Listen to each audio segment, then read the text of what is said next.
Me and my agent decided not to sign that contract. Money is not everything at all times. I want to be, comfortable in the situation where I know people appreciate me. Betting on yourself is one of those things that always sounds good when it works. You turn down the safe money, take a chance on yourself, have a big year, then come back to the table worth twice as much. Everybody calls you a genius, but man, when that gamble goes the other way, it can be painful to even look back on, especially when we're not talking about losing a few dollars. We're talking about life-changing money, generational money, the type of money most people wouldn't risk losing if they had 100 lifetimes to earn it back. Yet, in the NBA, we've seen players sit across from teams offering $30 million, $70 million, even $80 million guaranteed and somehow decide, nah, I think I can get more. And I get it. These guys believe in themselves. They've probably been doubted their entire lives and made it this far because they refuse to listen. But there's a thin line between confidence and knowing when you've already won. For Cam Thomas, Dennis Schröder, and Nerlens Noel, that line came in the form of a contract sitting right in front of them. All they had to do was sign it. What happened? Let's talk about it. It's your boy JC Stunted Growth. Let's get him. Like, comment, and subscribe, and let me know who I should do next. The crazy thing about all three of these stories is that I can actually understand how they got here. It's easy for us to look back now, knowing how everything turned out, and say they should have grabbed the pen before their teams changed their mind. But at the time, Cam Thomas, Dennis Schröder, and Nerlens Noel all had reasons to believe their biggest payday was still ahead of them. Cam was still young, already one of the most explosive scorers in the league when given the opportunity, and probably looked at $30 million as the beginning of his value, not the ceiling. Schröder had just started 61 games for a Lakers team trying to defend its championship, was entering his prime, and believed he belonged among the better paid starting point guards in basketball. Then you had Noel, only 23 years old, a former 6th overall pick who had already proven himself as an athletic, defensive big man in a league handing out huge contracts. Three completely different players at three different points in their careers, but all standing in basically the same spot. A team put guaranteed millions in front of them, and each had to decide whether security was enough or if waiting could bring something bigger. And I can't even pretend like betting on yourself is always the wrong move, because sometimes it works beautifully. But these three learned the hardest part about gambling on yourself. You don't find out whether you made the right decision until the money is already gone.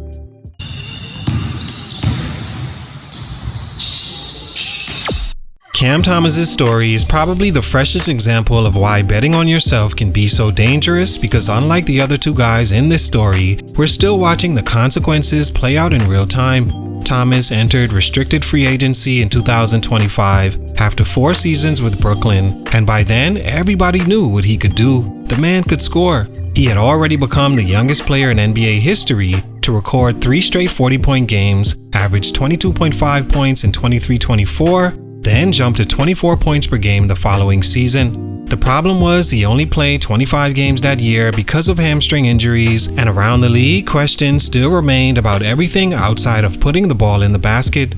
Could he defend? Could he create for others? Could he be a major piece on a winning team? Or was he just a talented scorer putting up numbers on a bad one? That uncertainty followed him into free agency, where Brooklyn reportedly offered him a 2-year, $30 million contract with a team option for the second season. Thomas turned it down. Instead, he signed the 1-year, $6 million qualifying offer, giving himself a chance to become an unrestricted free agent the following summer and finally control his own future. And to be fair, I understand the logic. If you believe you're a 25-point per game scorer entering your prime, $15 million a year probably feels like someone is trying to get you at a discount. But this is where the gamble gets scary. Thomas returned to a Brooklyn team that had already moved toward a rebuild, and once again, injuries interrupted his season. Then came the part nobody could have predicted. In February 2026, the Nets waived him outright after failing to find a trade. Just months after turning down $30 million, Thomas was no longer even on the roster that offered it. He eventually landed in Milwaukee, but at that point, the entire conversation around his value had changed. Instead of entering unrestricted free agency as a young star scorer ready to cash in, he was now trying to remind the league why Brooklyn once offered him 8 figures per year in the first place. And that's the part that hurts. Maybe Thomas still gets another major contract someday. He is young enough for his story to change. But regardless of what happens next, that $30 million was real. It was just sitting there, and once he said no, there was no guarantee it would ever be offered again.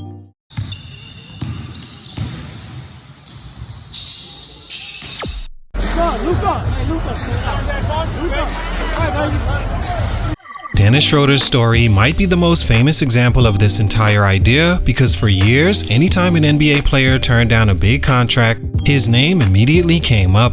Back in 2021, Schröder was 27 years old, starting at point guard for the defending Los Angeles Lakers and playing next to LeBron James and Anthony Davis. He wasn't having some superstar season, but he was solid, averaging 15.4 points and 5.8 assists, and according to multiple reports, the Lakers offered him a 4-year extension worth $84 million. Schröder said no, and I'll be real, even today I still have trouble understanding exactly what he thought was coming next.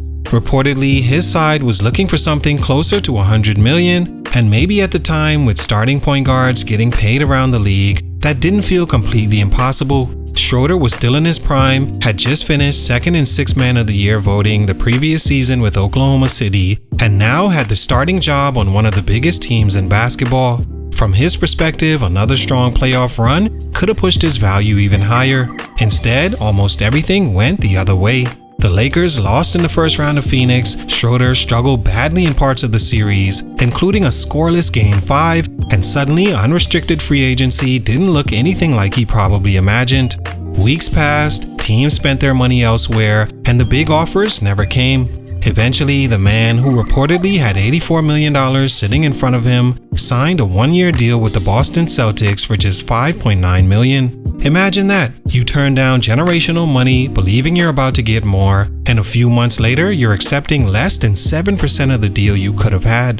To Schröder's defense, his story didn't end there. He stayed in the league, continued getting contracts, became a valuable veteran, and carved out a long, respectable career. He even later joked about the situation himself, so clearly he learned to live with it. But financially, that one decision changed everything. And what makes it even crazier is Schröder didn't need to become a superstar to secure the money. He didn't have to prove anything else. The Lakers had already decided he was worth $84 million. All he had to do was agree. Instead, he gambled that somebody would value him even more, and the NBA gave him one of the harshest reminders: an offer only matters when it's still on the table.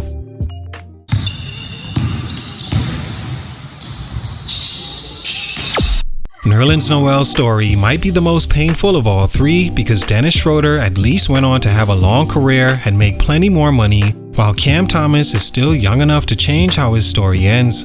But Noel, he had $70 million reportedly sitting in front of him at just 23 years old, turned it down, and never came close to seeing an offer like that again. In 2017, Noel was a restricted free agent with Dallas after being traded from Philadelphia during the previous season. The Mavericks reportedly offered him 4 years and $70 million, which his agent at the time, Happy Walters, advised him to take.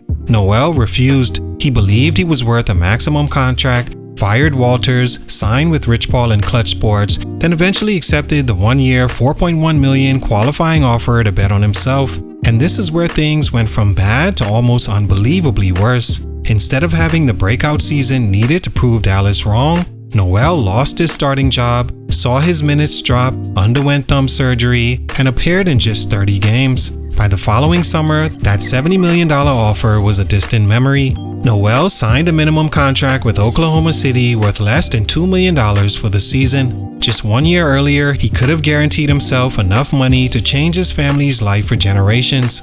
Now he was essentially rebuilding his career from scratch.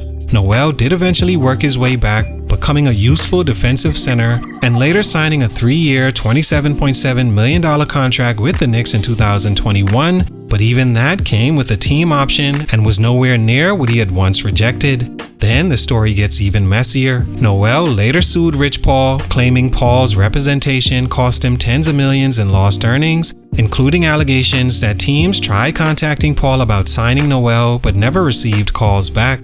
Paul denied the claims and countersued over unpaid commission fees, and the dispute was eventually settled. So was Noel simply too confident in his own value, or was he badly advised? Maybe it was some of both, but either way, no player in this story lost more guaranteed money so quickly. At 23, Nerlens Noel had $70 million on the table. He believed something bigger was coming, but it never did.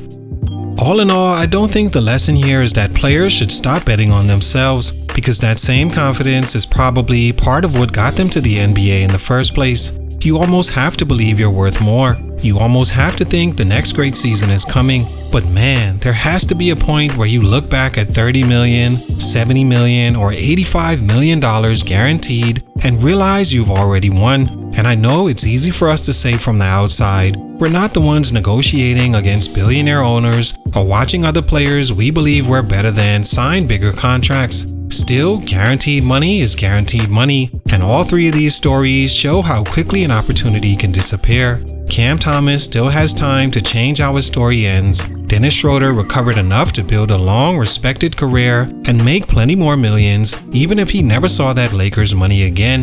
And Nerlens Noel probably has the toughest decision to live with, because he was only 23 years old when $70 million was reportedly sitting in front of him, and his own agent was telling him to take it.